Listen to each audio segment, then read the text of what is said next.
The best time to plan for that unexpected moment isn't after it just happened.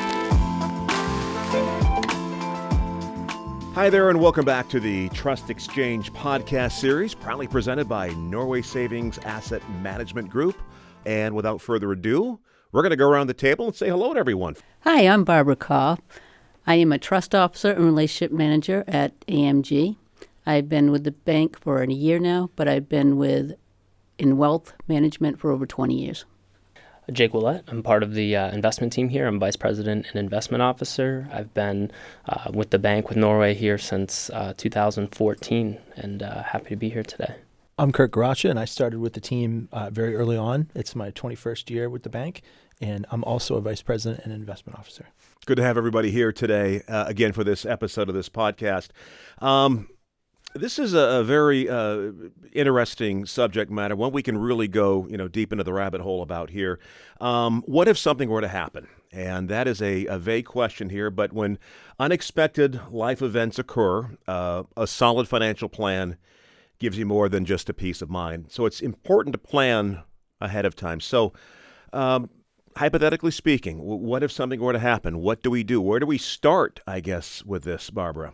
Well, we had a meeting not too long ago where a woman came in and she is getting ready to retire, but she has a great plan in place, and then the unexpected happened. She's getting divorced. So this has turned her retirement plan upside down. So we're working with her and helping her with solutions and what the next steps will be. So for many, this is the difference between having the right amount of money in place and not being able to properly pass it down. That's a big difference between the two there, Jake.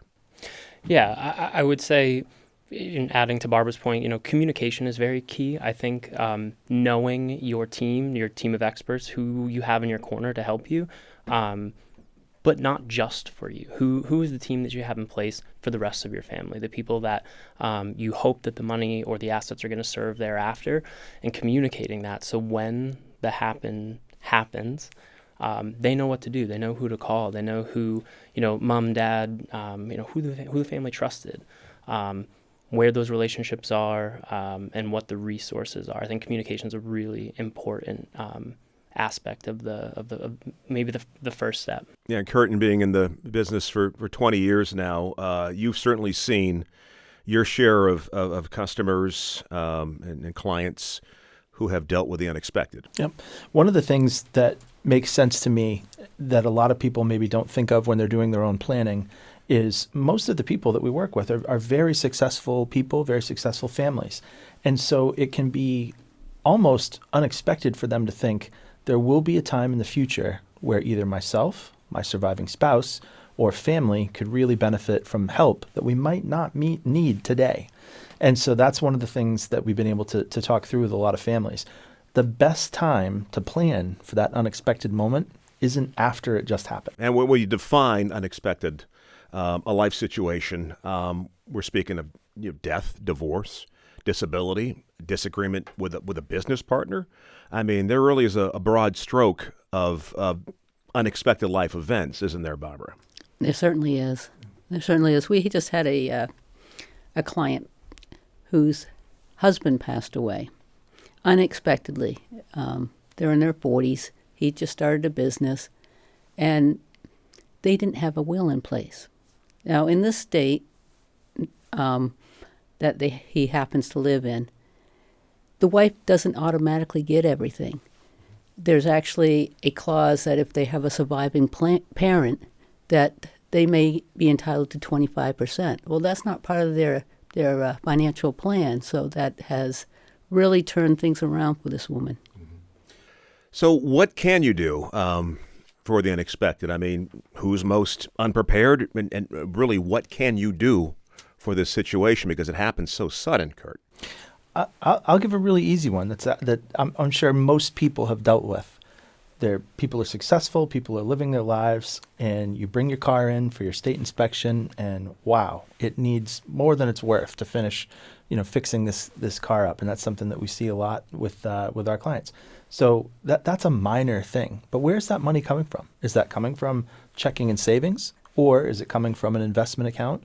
if the person is retired, is some of that money going to come from an IRA? And even on something as small as the purchase of a new vehicle, to have a plan in place before you're calling from the dealership trying to get $10,000, $20,000, $50,000, there can be a tax savings. There can be having the money ready in advance can make sure that we are selling, liquidating assets that have been saved up in life during a working career at an opportune moment, like now. Right now, the market is reasonably strong after 3 consecutive years. When do you not want to be selling assets? When the market is very weak. You don't get to decide when something unexpected happens. And so having a plan in place beforehand can be really valuable, can save you some money. And really dealing, Barbara, with emotional stress, because people might not be thinking clearly at the time, a little drastically. That's where you come in as a fiduciary. You have their best interest at hand all the time. So your job is to kind of be the calming effect here. Yeah, we usually, when we meet with them, we ask them, do you have a will in place? Are you interested in having a trust? Would that meet your needs? Do you have a durable power of attorney? Do you have advanced health care directive? Do you have your beneficiaries set up, designated? These are just questions we ask to make sure they're on the path. And from there, Jake, that's the initial conversation and all very astute questions and really a good starting point. Where does one go from there when they meet with you? Yeah, I think a lot of people, in terms of their plan, I think what comes to mind first is the dollars. And so that's their primary thought and where they're putting their time and energy. And so when they come in, they have these meetings with us. I think, as Barbara mentioned, the importance is highlighting, hey, yes, we're managing your life savings and there's a plan for that.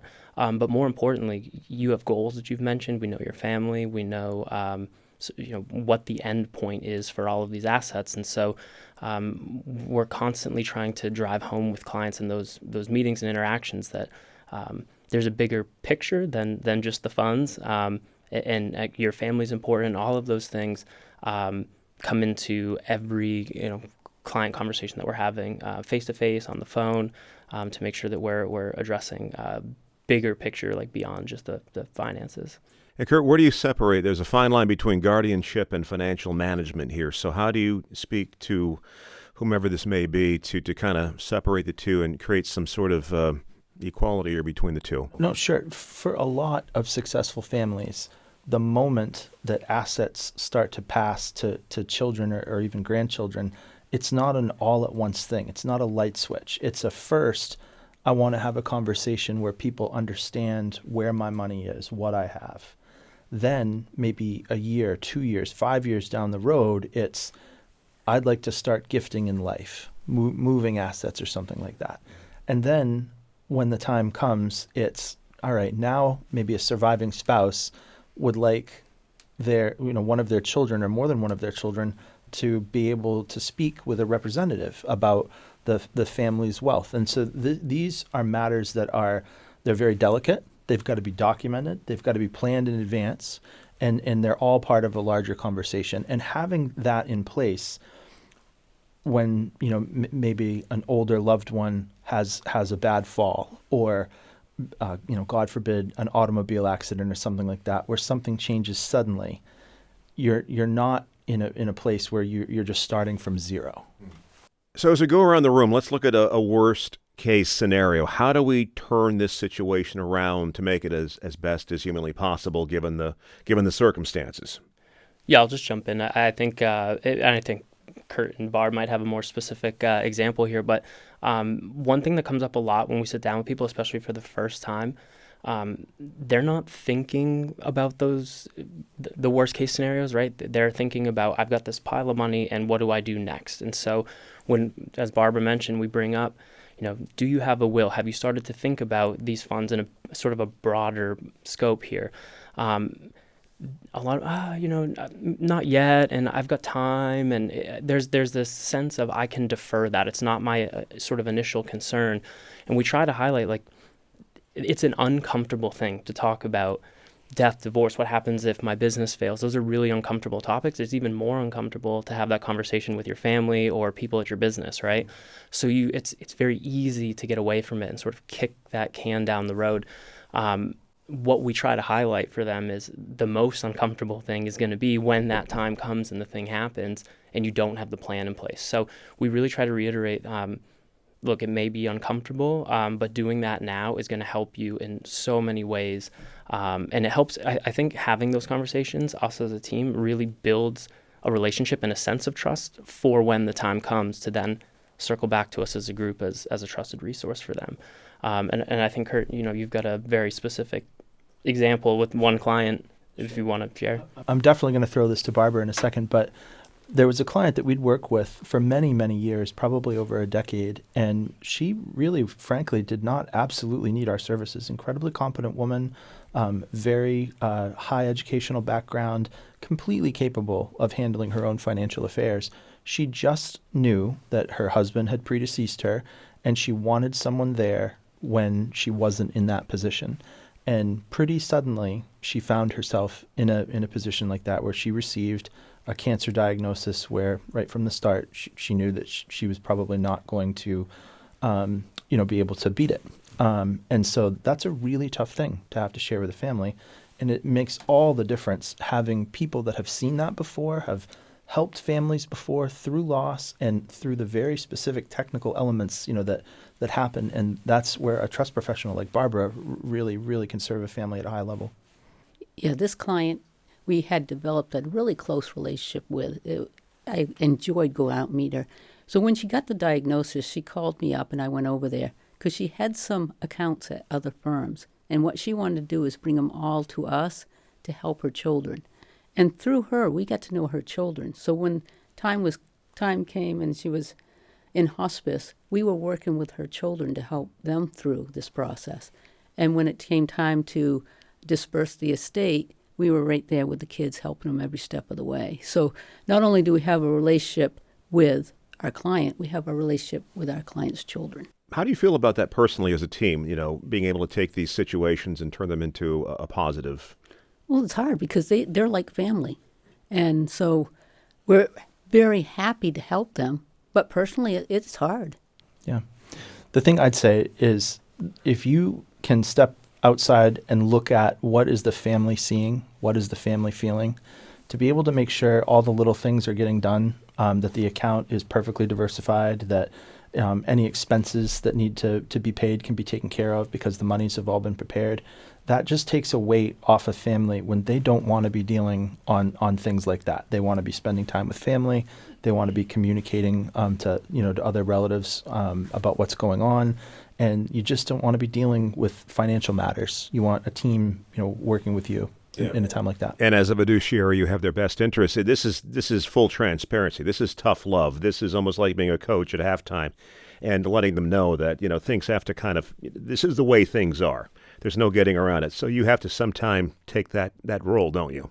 Yeah, absolutely. You got to be both the voice of reason, the uncomfortable voice. But again, I think that builds a level of trust with your clients to be able to have difficult conversations with them about the things that maybe they don't want to address head on or talk about with other people. And from a perspective of, it being rewarding, nothing feels as good. There's in an industry where so many things are out of our control. We can't control market returns. To do some of those, what we consider smaller things really end up being the biggest thing for clients. And there's nothing more rewarding than working, let's say, with mom and dad over a course of 10, 20 years and executing that plan to perfection in coordination with their children. And then the worst happens, mom and dad pass, and to see the level of gratitude we get from sort of the next generation, to look at us as their trusted advisor. We took care of mom and dad. I know what to do. These are my people. The cards we get, the warm, messages, the phone calls. It's got to be the best part of this business, this job. Is it fair to ask who is the most unprepared for an unexpected life event? Can we pinpoint that down, or is that just too vague? I don't think so. It's usually the gentleman in a traditional relationship that a lot of times, you've had someone who's led business, who's thought of themselves as the champion of that family. But boy, if they have to face something alone, they're going to need some support. They're going to need some outreach. they're going to need maybe to talk to someone. And we do a lot of that. So if somebody were to come in and to discuss this topic with you, Barbara, can that be a gateway to becoming a regular customer with Norway Savings here? Yeah, so I had a client come in who has a daughter, and she has special needs, and so she was looking for some help. She couldn't have income over a certain amount, and so we're helping her with developing a trust for her daughter. And the trust is going to be funded by a property that she's going to have held in the trust. And because we're being able to help her, she's also bringing on all her retirement accounts as well, so we can manage her whole financial picture. As we wrap things up here for this episode, let's go around and talk about some final thoughts here. What are we taking out of this, each of you, with the most important, not the most important, but one of the most important points of what we've discussed here? Nobody wants to plan for a negative unexpected, but sometimes having it done in advance gives you the peace of mind to mitigate, even protect from things, because you had a discussion, you talked it through. There's never a wrong time. You're never too young. You're never too old. If it's on your mind, that's probably the right time. And we're here to help. I would also say life changes, right?